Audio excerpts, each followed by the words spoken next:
You're listening to the TeenTix Arts Podcast, or TAP for short. Here on TAP, we explore how teens and young people are engaging with music. What is the context that drives our local Seattle music scene? What, how, why, and where are teens listening? And maybe most importantly, how can you be involved? We conduct interviews, dive into history, and more. I'm Olivia. And I'm Josh. So, we've been doing TAP for a little while now. This is actually our second to last recording session, and this is episode number 7. Yeah, I'm so thankful that we've been able to record all the way up to this point. It's been a lot of fun. Yeah, and I'm kind of thinking back. So our first recording session was in January. That's when we recorded our first episode. And I'm thinking, what was that about? Yeah, the first episode we recorded was about venues, and specifically the importance of all ages venues, like Vera, where we are recording right now. And that is all going to be relevant to today's episode. Right, yeah, we spoke about the history of youth-oriented venues in the Seattle area. You know, how the underground youth music scene in Seattle was impacted by policy, unfortunately, often negatively impacted, right? Yeah, and this policy that we discussed was the Teen Dance Ordinance, which was a city law that made it really hard for these music venues in the Seattle area that catered to youth. It made it really hard for them to exist and thrive. Yeah, fortunately, this ordinance was phased out like 15 years ago, ballpark, and we have great youth venues like the Vera Project, which is actually where we're recording this right now. Yeah, it was such a fun episode to research and record. It made me very grateful for spaces like Vera, just because they can provide an environment for youth to just be creative, and I'm very thankful for that. Yeah, so if you want to hear more about that, go check out episode number 1. But for this episode, we're kind of thinking about the alternatives. What's another kind of music space for youth that can go hand in hand with organized places like Vera? Yeah, this alternative that we are going to be discussing today is house shows. Right, yeah. So house shows, obviously, it's kind of self-explanatory. Shows in a house. But what does that really mean? You know, it means unlicensed music venues, so a little more informal, a little less organized, but still very powerful. And, you know, I've been to some house shows myself, and one question that's kind of come to my mind, you know, when I'm sitting there, you know, in what otherwise could be someone's living room or someone's yard, and I'm hearing music really loud is, you know, how are these unlicensed venues able to operate and thrive, put on shows once or twice a week, and not get like a noise complaint? And when I was looking into this, one thing that I guess is a little obvious came up, and that's, you know, a lot of these house show venues are concentrated in the University District, you know, where the University of Washington is. And this is already a really noisy area. And a house show actually makes less noise than like your average frat party or something, you know what I mean? So this is an area where house show venues can really function and put on shows regularly without getting the cops called on them, essentially. Another really interesting thing that makes house shows so distinctive is their low entry fees and their emphasis on access. A lot of these house shows, not all of them, but a lot of them are all ages and have lower entry fees because they want to sort of appeal to a wider audience, so that anyone can really go to their shows despite how much money they have or how old they are. And I think this really just like brings together young people in community, people that are really passionate about music. 3, 2, 1. Yeah, you know, a lot of the house shows that I've been to, the entry fee has been like $5 or $10. And while, you know, sometimes I'm kind of like, okay, I wish I could just go in for free. Obviously, we all wish that.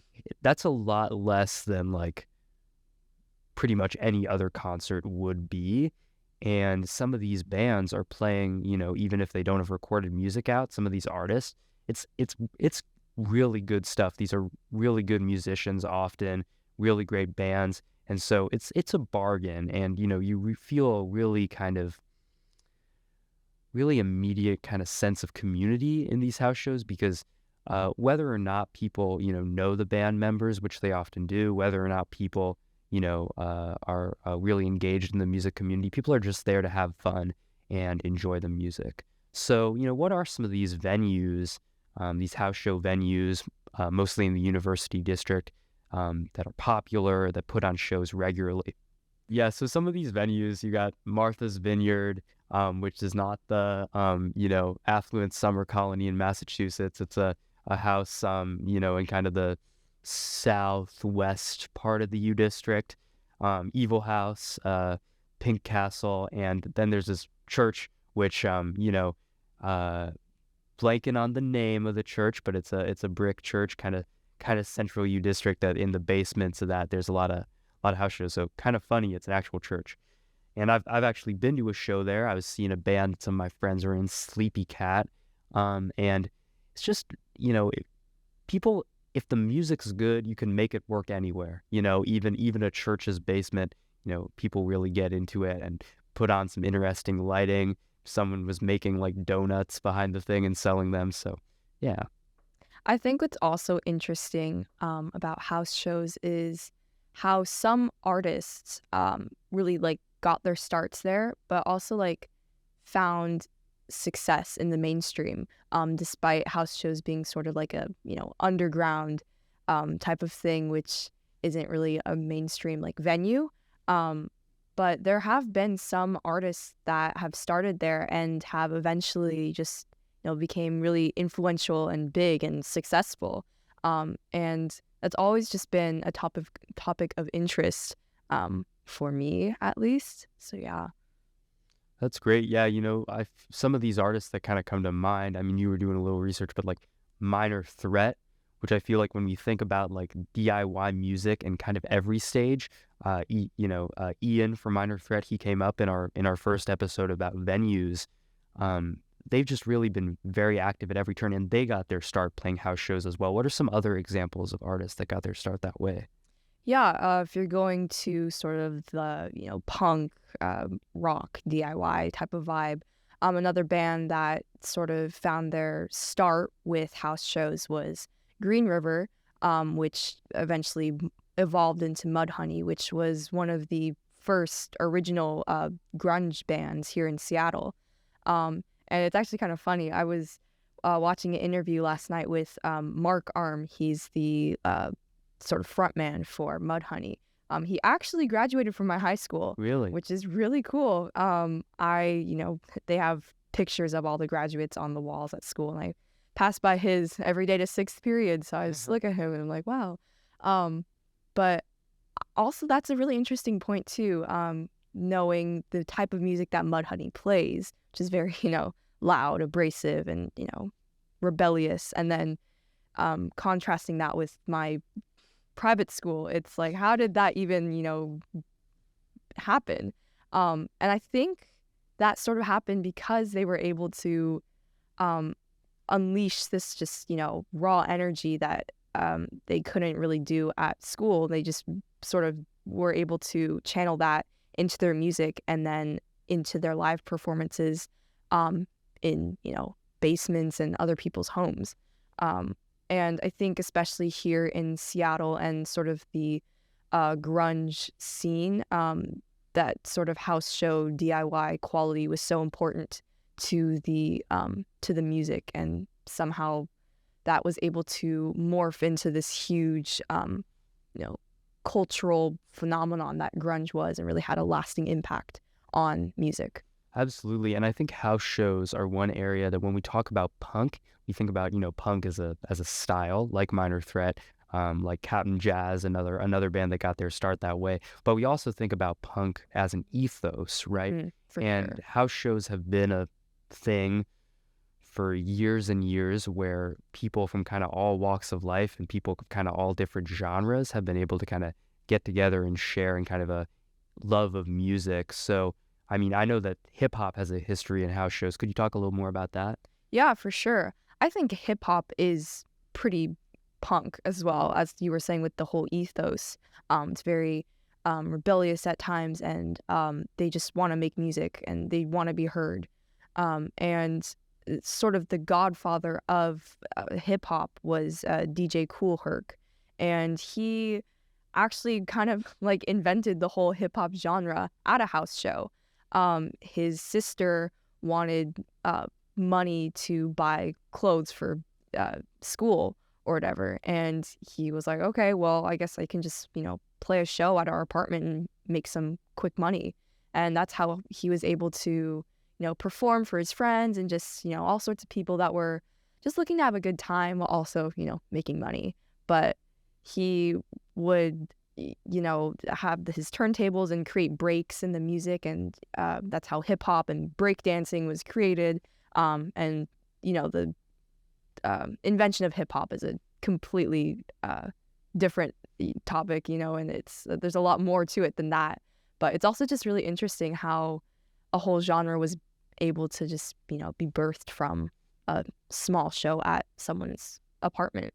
That's so interesting, and I feel like to kind of circle back to like house shows in Seattle and how a lot of it is kind of based around the colleges that are here. I think it's just this might sound like a little square or something, but I think it's so nice that it's like a way young people can kind of come together that isn't necessarily explicitly based around like drinking or like stuff like that, like like a frat party or something like that would be. Like it's kind of the last house show I went to, I was with some friends, and we were kind of walking there, and we passed by like these like frat houses and people just like hanging out doing that kind of thing, and then we got to like this place, and there's people who are really just there to like hear the music and like have a good time. So I don't know, I think it's pretty great.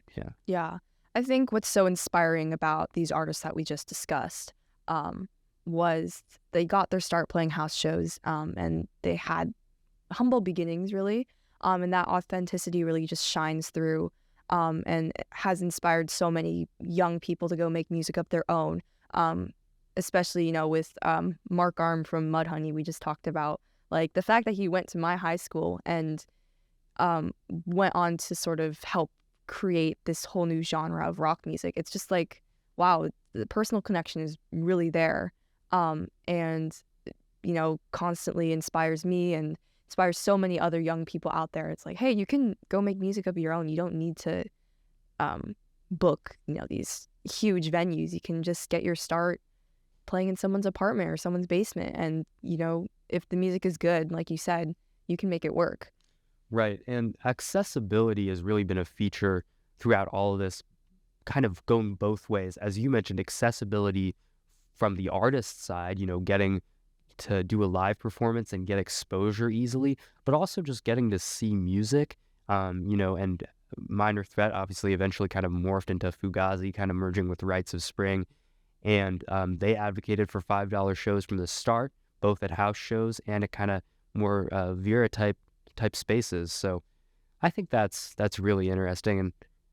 And I know even after they became popular, they still really advocated for those $5 shows or just really low price shows, because they knew it was all about accessibility. And I think when you become sort of a mainstream artist, I guess, or when you have more exposure, it can be easy to get sucked into the world of money and charging a lot for tickets. But I just admire all the guys there in Fugazi that were really pushing for that accessibility for everyone. Absolutely. You got to stick to your roots.